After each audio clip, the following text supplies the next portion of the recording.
expliquemos lo que pasa.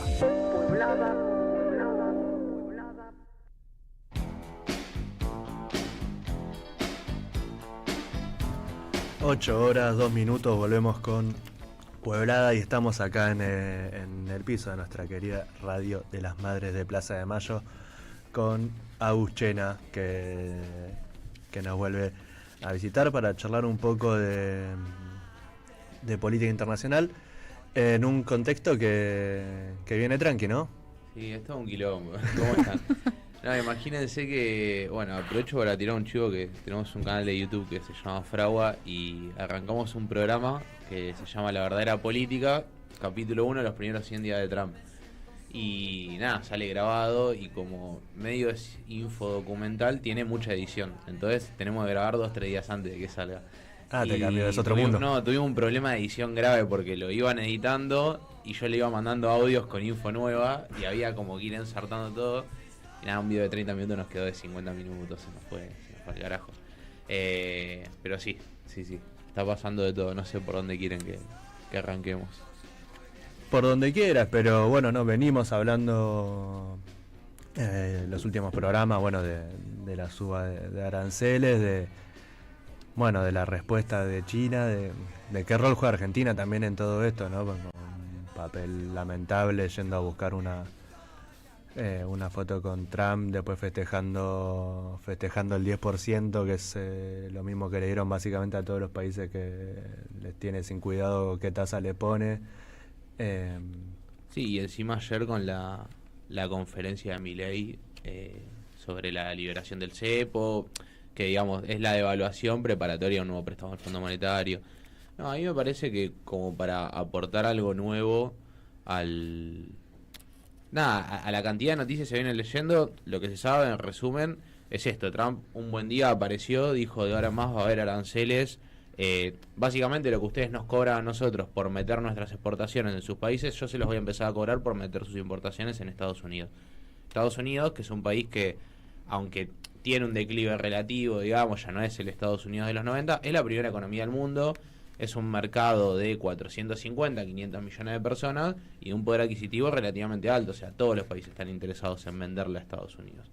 Entonces, básicamente, lo que hizo Trump puso aranceles a todo, todas las bolsas de valores del mundo, incluso las criptomonedas, cayó todo porque en un escenario de incertidumbre todos los activos financieros caen, o sea, es lo que pasó en la pandemia, que si bien las acciones, todo eso se desplomó. Ahora, lo que sí me parece interesante y que yo no escuché en varios lados y que fue un poco lo que quisimos aportar con ese video, es qué es lo que está buscando Estados Unidos con esto, porque si bien fue medio de un día para el otro el anuncio, no era muy distinto a lo que uno cuando asumió Trump ya evidenciaba que era lo que iba a hacer.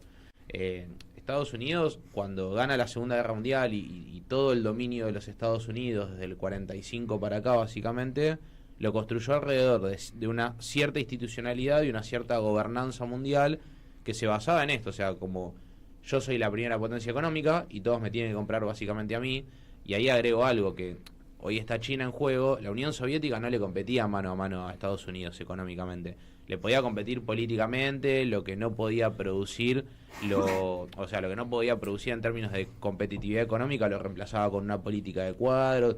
Ahora, económicamente la Unión Soviética nunca le pudo competir a Estados Unidos, nunca fue un mercado competitivo en ese sentido, por eso ganó la disputa a Estados Unidos. Entonces, básicamente toda esa gobernanza global que Estados Unidos dijo, bueno, ahora todos tienen que venir, todos tienen que aceptar mis términos y condiciones, y armó la Organización Mundial de la Salud, que es su principal financista, armó la ONU, armó el G7 con los países, bueno, eso más en los 70, pero arma el G7 con las potencias capitalistas como para generar una institucionalidad de gobernanza global, arma la OTAN, entonces arma un montón de espacios, arma la OCDE, un montón de espacios multilaterales donde ellos imponen su dominio. ¿Qué está pasando? Ya hace bastante tiempo su capacidad económica viene cayendo, empiezan a emerger otros polos de poder. China es uno, pero también tenés Rusia, tenés Irán, tenés India, que es un mercado de 1.400 millones de personas. Empieza a surgir otra institucionalidad paralela, como el BRICS, por ejemplo. Entonces, ya hace bastante tiempo lo que le está pasando a Estados Unidos es que está financiando todo un sistema que no puede controlar y ya no puede imponer sus términos y condiciones en un mano a mano ellos contra el mundo. El G7 en los 70 es un poco eso, ya no somos solo nosotros, pero bueno, este bloque de países puede hacer lo que quiera con el mundo, bueno, eso ya no puede ser. Entonces, toda esa idea de libre comercio, que nosotros ya sabemos que no existe el libre comercio, pero ahora cada vez existe menos, pues lo que tuvo que decir Trump es, bueno, nosotros, digamos, los términos y condiciones que habíamos puesto para el mundo ya no nos sirven, no podemos competir con eso, entonces detono todo el sistema de comercio, pero para que después vengan al pie, o sea, no... Yo leía por ahí, ¿no? Como esta cuestión de, bueno, es la hora del proteccionismo. No hay proteccionismo porque todas las cadenas de valor están todas integradas. De hecho, las tecnológicas sufrieron una caída importante de la bolsa porque dependen de los semiconductores que se producen en Taiwán, depende de cuestiones que se producen en China. Nada de lo que nosotros tenemos arriba de esta mesa, el monitor, el celular, el cargador, se puede producir en un país. Por lo menos no ahora. Volver a relocalizar toda esa producción para que un celular se pueda hacer en un país...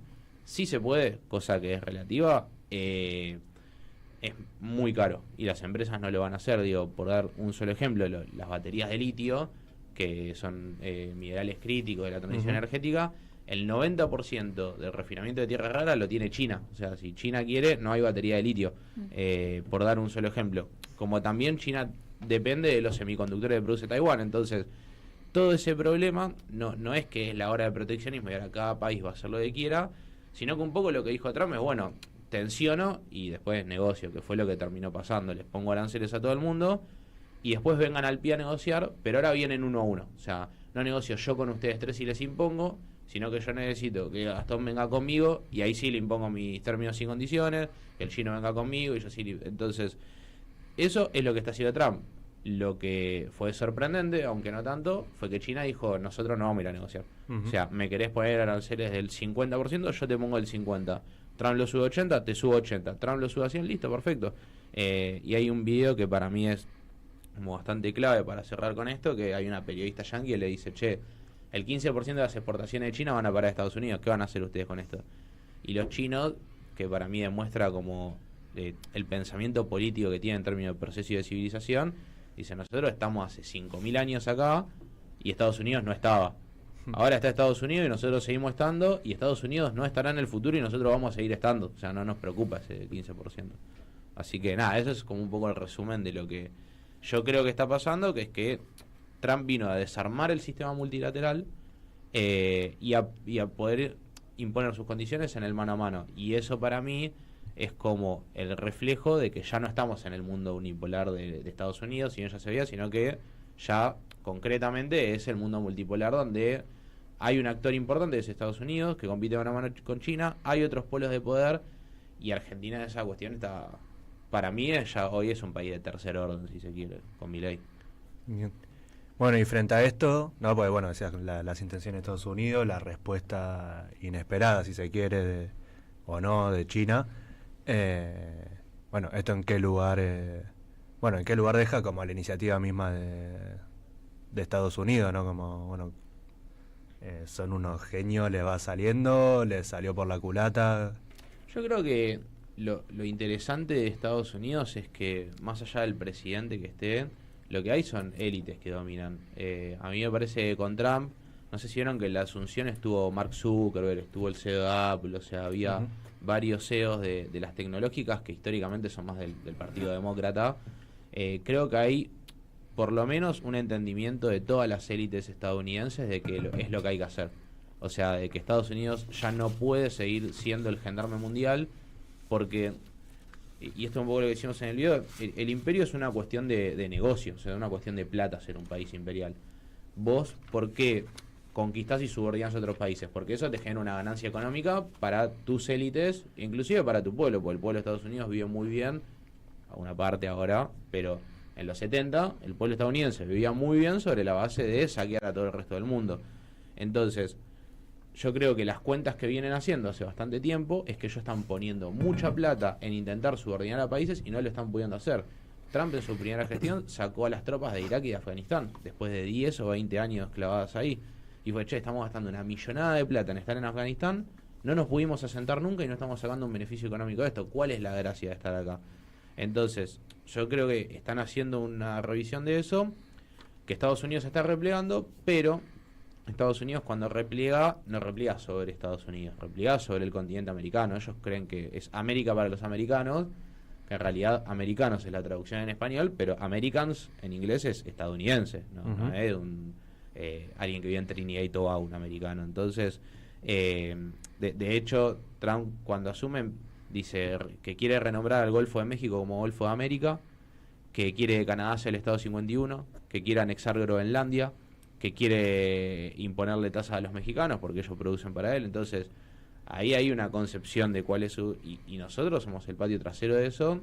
Y para mí Milei tiene una cuestión muy interesante, que es que no es Macri. O sea, Macri era un representante de la oligarquía local, de los poderes económicos locales, que sabemos que tiene una cuestión de subordinación con Estados Unidos, pero en esencia eran los capitales nacionales subordinados a los Estados Unidos. De hecho, por eso Macri siguió negociando con China. Milei lo primero que hizo fue ir y romper con China, porque Milei no es un tipo de los capitales nacionales, Milei es un tipo de los Estados Unidos. O sea, el RIGI, Macri nunca hubiese hecho el RIGI, porque el RIGI, que es el negocio histórico de la oligarquía, que es el extractivismo y la exportación, se lo hubiese dado a los suyos Macri. Milei se lo dio directamente a la JP Morgan y a BlackRock. O sea, que vengan las inversiones extranjeras a llevarse real a las cosas.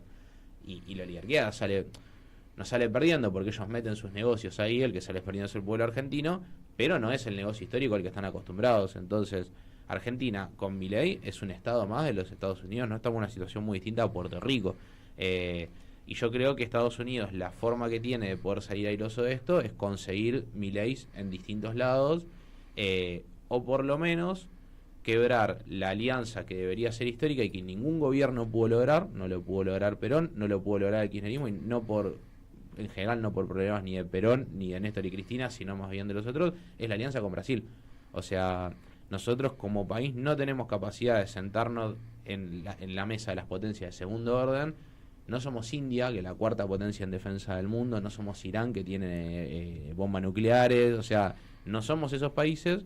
Ahora, sí es cierto, tenemos una posición geopolítica y una cantidad de recursos naturales y hasta una producción que si nosotros integramos Argentina, Brasil y con eso arrastramos a una unidad del Cono Sur, bueno, ahí sí nos paramos en otra situación.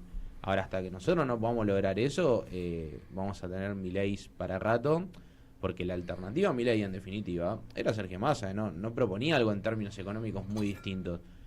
También en honor a la verdad, porque sin hacer un proceso político de profundo cambio en Alianza con Brasil no lo podés hacer, pero en definitiva era gasoducto Néstor Kirchner, larguemos el petróleo y exportémoslo.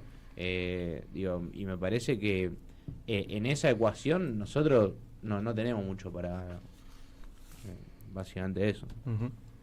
Bueno, y en eso se enmarca, ni hablar, ni hablar la salida de Argentina el rechazo al ingreso a los BRICS, y la última votación en por la CELAC. También, eso, también pierdo una reflexión sobre eso y después, ver qué pasa con el personaje Trump, ¿no? Que también lo venimos charlando cuando hablamos, de todo el vínculo con México, con Canadá, creo que incluso también un poco lo hemos hablado, pero como más allá de esta cuestión como más en función de definiciones económicas y geopolíticas, como también todo este personaje más verborrágico, más violento, como muy parecido como al ensayo que tenemos acá, que por lo menos intuitivamente uno diría que es todo lo contrario a una buena estrategia de relaciones diplomáticas, pero que no, y que tiene que ver también con este contexto, con este mundo donde, lo que decía vos, ir creando distintos Mileis, pero que en el presidente de los Estados Unidos quizás genera otro impacto. Sí, por eso Trump, que es nacionalista, digamos, se lleva bien con Milei, que es todo lo contrario. Porque nosotros estamos puestos en una posición de periferia, ellos están puestos en la posición de país central. O sea, son complementarias la estrategia de Trump y de Milei, y eso se ve en todas las decisiones de política exterior argentina, que de vuelta rompen con un montón de de cuestiones o de criterios que fueron históricos, porque este es un país, o sea, hoy somos un país satélite de los Estados Unidos con Milei directamente, o sea, e insisto con que esto no es lo mismo que Macri, no es lo mismo que Martínez de Oz, o sea, no es lo mismo porque no es una estrategia de los capitales nacionales. Entonces, en términos de política exterior, hacen lo que dice Estados Unidos, aunque no tenga nada que ver con los intereses de los argentinos. Bueno, es conocido el posicionamiento de este gobierno sobre la cuestión Malvinas. O sea, que incluso no tiene sentido, si te querés poner en los términos más materialistas, no tiene sentido en términos económicos para la élite argentina renegar o no buscar que las Islas Malvinas vuelvan a estar bajo nuestra soberanía. Entonces, creo que todo eso está alineado con él. Y después, sí, para mí hay una cuestión de estilos, pero yo creo que eso también tiene que ver más con la cuestión social interna de los Estados Unidos, que es la cuestión social interna de todos los estados. Nosotros lo veníamos hablando hace varios meses acá. Están ganando las oposiciones y es porque la sociedad está harta, porque, digamos, en definitiva, el modelo económico con el que nosotros vivimos hasta el 2008, que es la crisis de la subprime, y que después acá en Argentina se logró estirar 7 años de una manera increíble, pero el capitalismo y el sistema mundial no salió nunca de esa crisis, entonces no le está pudiendo dar respuesta a su sociedad. Y Trump es un hijo de eso en 2016-2017, que ahora Donald Trump, digamos, es un nombre un poco más conocido, pero nunca un tipo como Donald Trump hubiese sido candidato del Partido Republicano, por arrancar. No tiene nada que ver con Bush, no tiene nada que ver con Nixon, no tiene nada que ver con Carter, y después nunca hubiese sido presidente de los Estados Unidos. O sea, porque él antes de ser presidente tuvo que vencer la interna de un partido que es recontra del statu quo, igual que el Partido Demócrata, y él apareció por arriba y les ganó a todos. Entonces, me parece que todo eso tiene que ver con una crisis social muy grande. Nosotros en el video pusimos eso, o sea, vos tenés minutos y minutos de gente que duerme en la calle, de crisis de fentanilo, de crisis de armas, de crisis de suicidio. Entonces, naturalmente te va a aparecer un candidato que te dice que hay que romper con todo y hay que terminar con todo, y vos decís que está bien. Digamos, acá en esencia es un poco lo que pasó, fue lo mismo.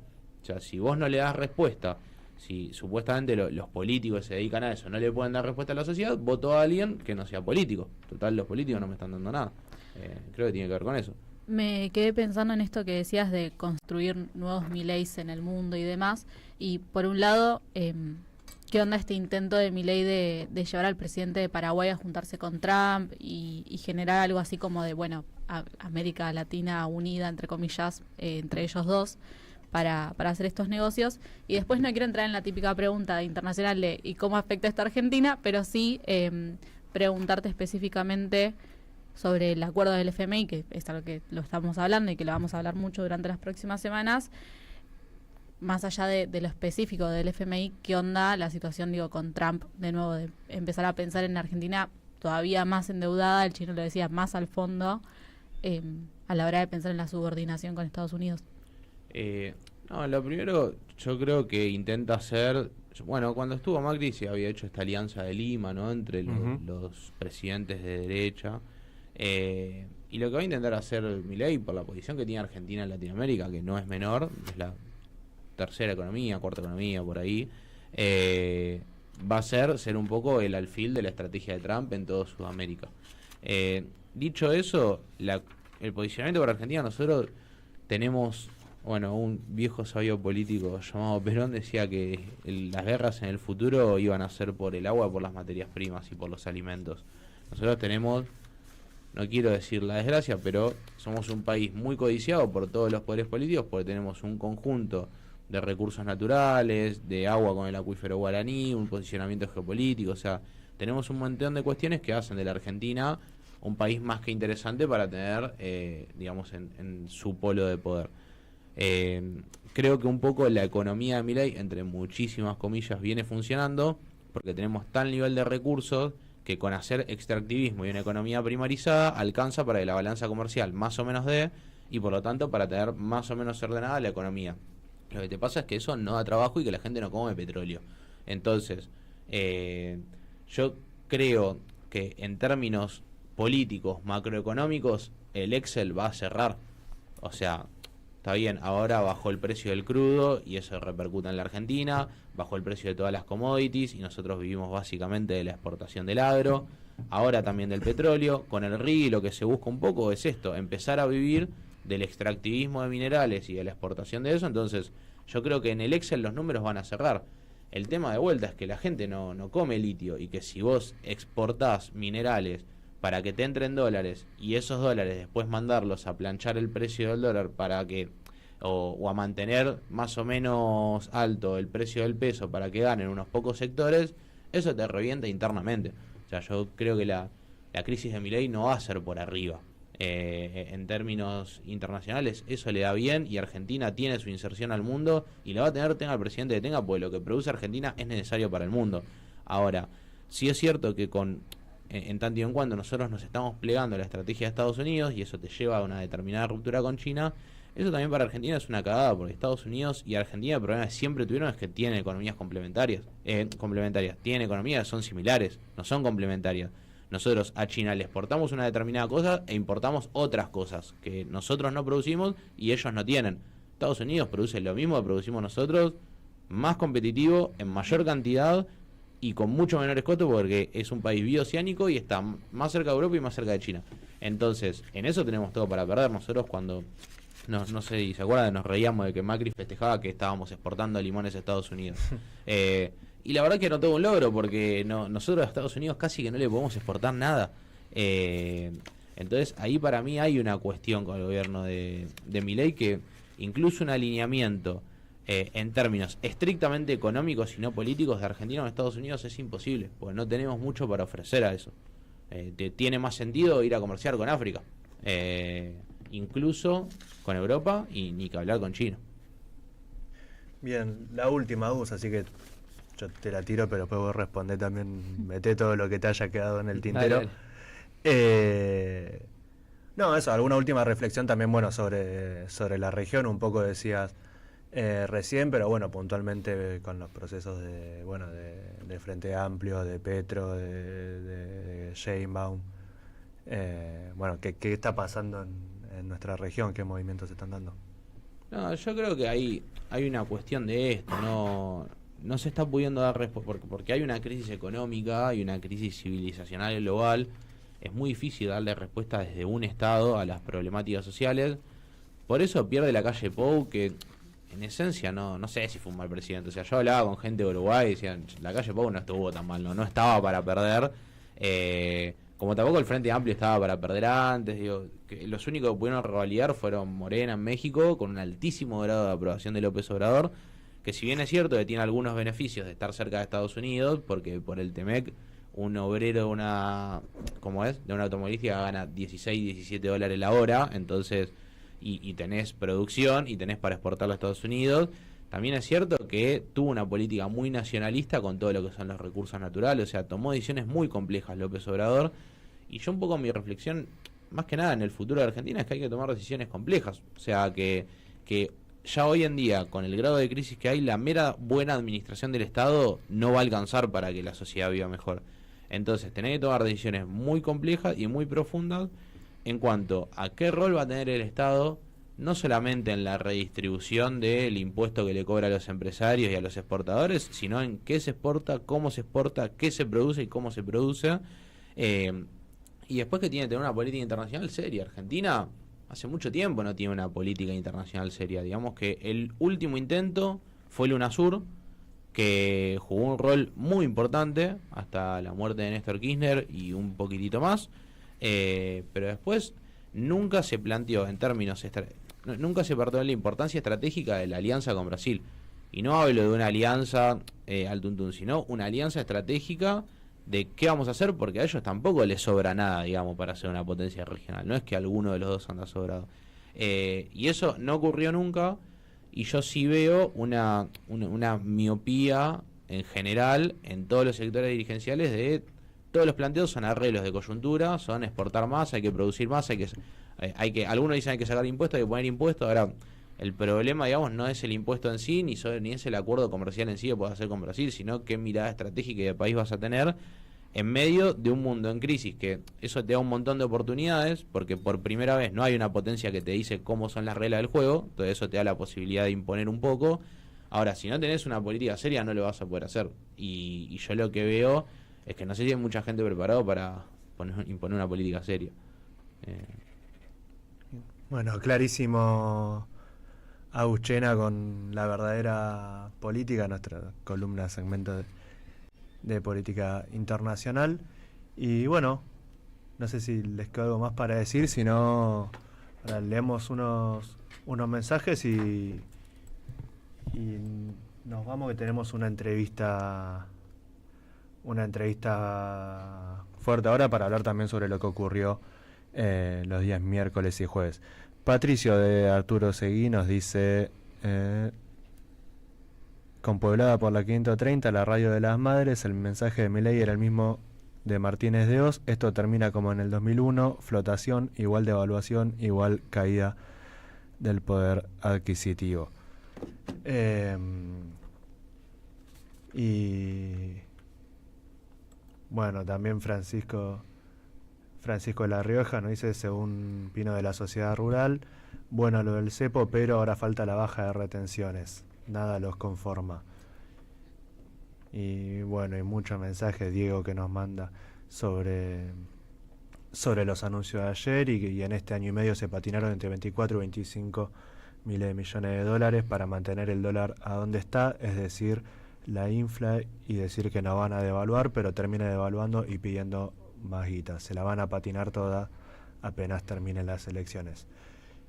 Y bueno, en definitiva, mucho para reflexionar y para pensar en relación a lo último que decía Agus, de que tomar decisiones complejas es algo que hay que hacer en este país, con todo lo que eso conlleva, y también, bueno, animarse a recibir lo que venga del otro lado, ¿no? Sí, así es más que interesante también esta idea de, bueno, empezar a trabajar en este bloque regional y empezar a armar estas alianzas que te empiecen a empoderar también como país fuerte ante la puja internacional que hay desde el otro lado del Ecuador, si queremos decirlo, que es con Estados Unidos queriendo, como decía Agustín, creo que es uno de los grandes títulos que dejó esta columna de Trump necesita Mileis en todas partes. así es. Bueno, y nos vamos con el mensaje de Antonio Casero, que nos dice que este es el plan platita, pero el del carry trade, y que la fiesta la pagamos nosotros.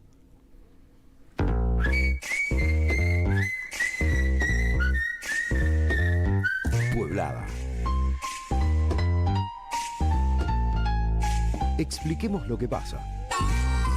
Con Chino Rinesi y Priscila Mendic. Deja tu mensaje en nuestra línea de oyentes de WhatsApp. 11 3200 0530. Somos Radio.